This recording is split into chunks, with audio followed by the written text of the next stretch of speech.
Halo, assalamualaikum warahmatullahi wabarakatuh. Bersama saya Dwi Yuliawati dari kelas S8A. Nah, ini merupakan tugas akhir dari salah satu mata kuliah di semester 8 ini yang bertemakan wawasan isu lingkungan hidup. Nah, ada beberapa paparan yang ingin saya jabarkan. Salah satunya adalah terkait lingkungan hidup yang sekarang banyak dari manusia-manusia sendiri yang suka merusak lingkungan sekitar seperti itu.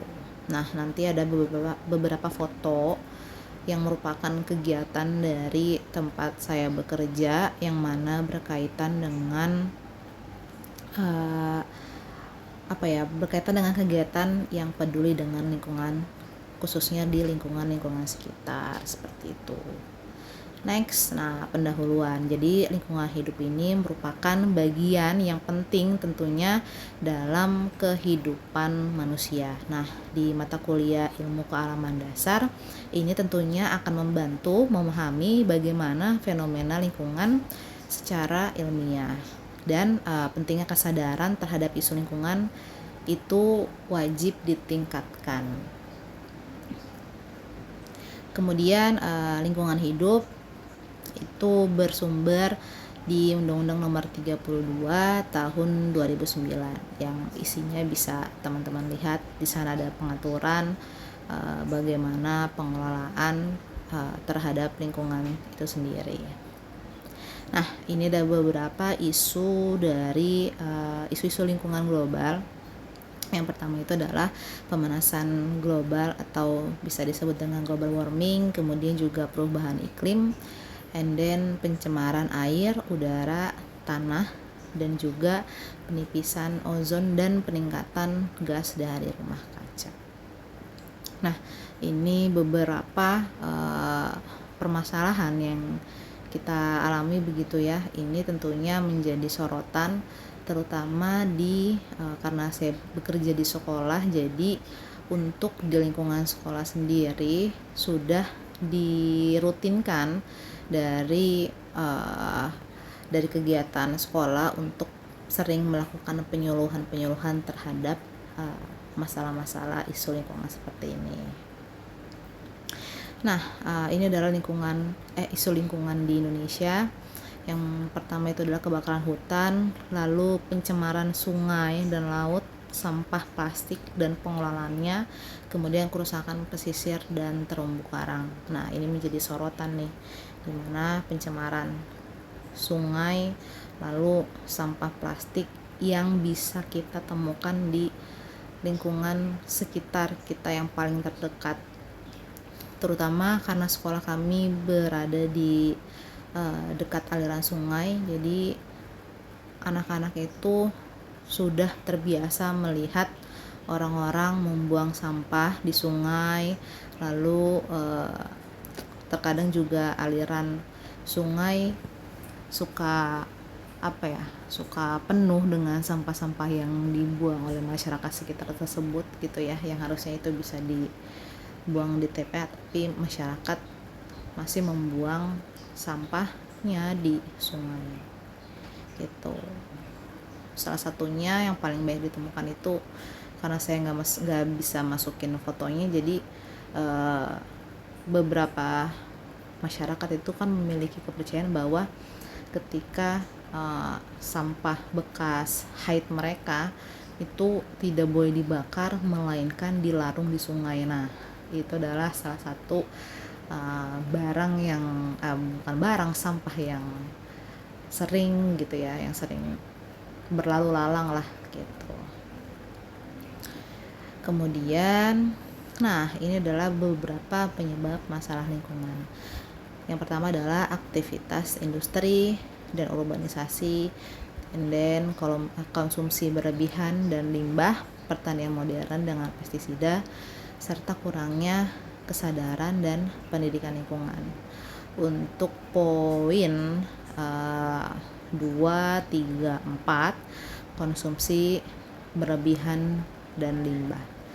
Nah, di sekolah kami, di tempat kami beberapa kegiatan sekolah, seperti salah satu yang sering dilakukan oleh guru mata pelajaran seni budaya, yakni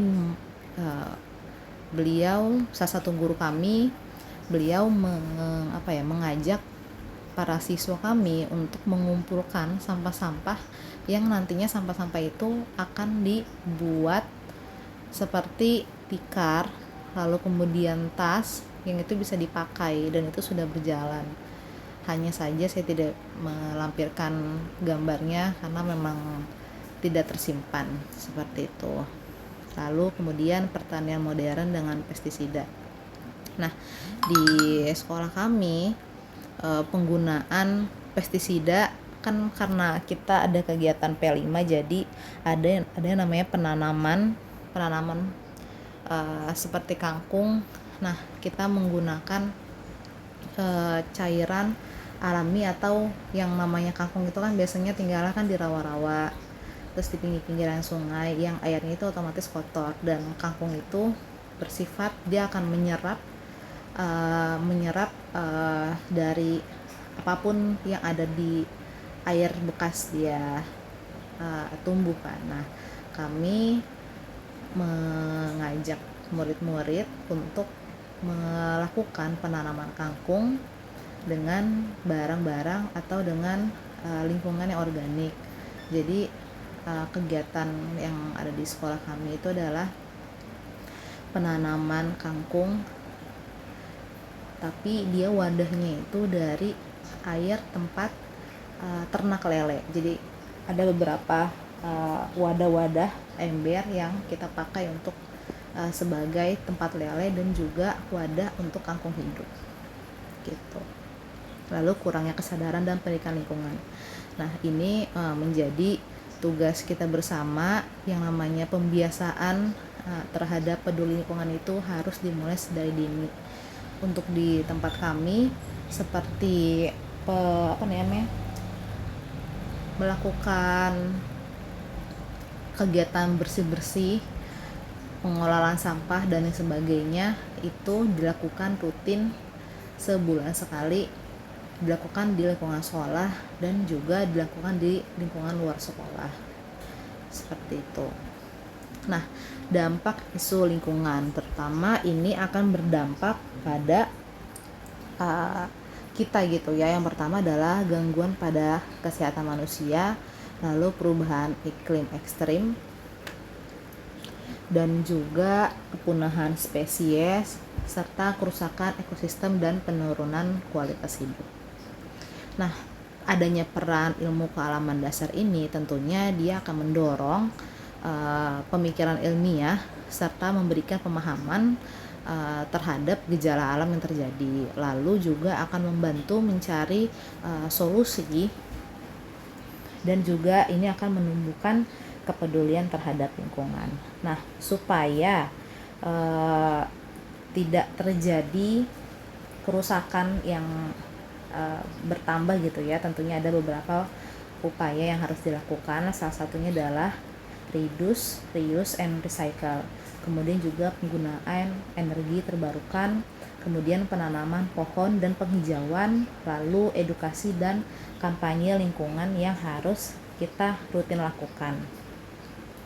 Nah, isu lingkungan ini tentunya akan mempengaruhi kehidupan kita bersama. Jadi kalau lingkungannya tidak mau berdampak terhadap kita, jadi kita harus rutin menjaga ataupun melestarikan kehidupan atau lingkungan yang ada di sekitar kita. Dengan cara yang pertama adalah hemat energi, mengurangi sampah, serta juga cinta terhadap alam. Nah, ini ada beberapa dokumentasi yang dilakukan di sekolah kami. Yang pertama itu adalah pengumpulan sampah. Jadi dipisahkan sampah-sampahnya yang organik dan juga non-organik. Lalu kita rutin melakukan penyuluhan kepada para siswa, dan juga siswa diberikan pengalaman seperti yang salah satunya adalah penanaman tanaman sayuran yang mengurangi penggunaan dari pestisida. Nah, bisa dilihat di gambar. Jadi karena kita punya apa ya, punya, bisa dibilang sih ternak kecil ya, ternak kecil dari lele ini, kita bisa memanen dan juga mengkonsumsi kangkung yang segar, dan juga bisa dilihat dari hasil panen karena kita memberikan makanan ternak lele kita dengan makanan yang normal. Kan biasanya kalau misalnya lele itu suka dikasih macam-macam ya, dikasih macam-macam biar dia tumbuhnya lebih besar. Nah, makanya hasil dari panen kita tuh ya tidak terlalu besar, jadi normal-normal aja. Dan juga ini juga bisa dipastikan menjadi santapan yang menyehatkan gitu ya. Jadi jauh dari pestisida, jauh dari tambahan-tambahan zat-zat kimia, dan juga kegiatan bersih-bersih di lingkungan sekolah. Jadi para siswa kami sebar di lingkungan sekolah dan juga lingkungan luar untuk untuk mengumpulkan sampah-sampah yang ada di plastik hitam seperti yang tadi gambar. Dan ini diharapkan bisa bisa memancing atau memicu kesadaran terhadap lingkungan, khususnya di lingkungan sekolah seperti itu. Jadi sekian dari saya. Wassalamualaikum warahmatullahi wabarakatuh.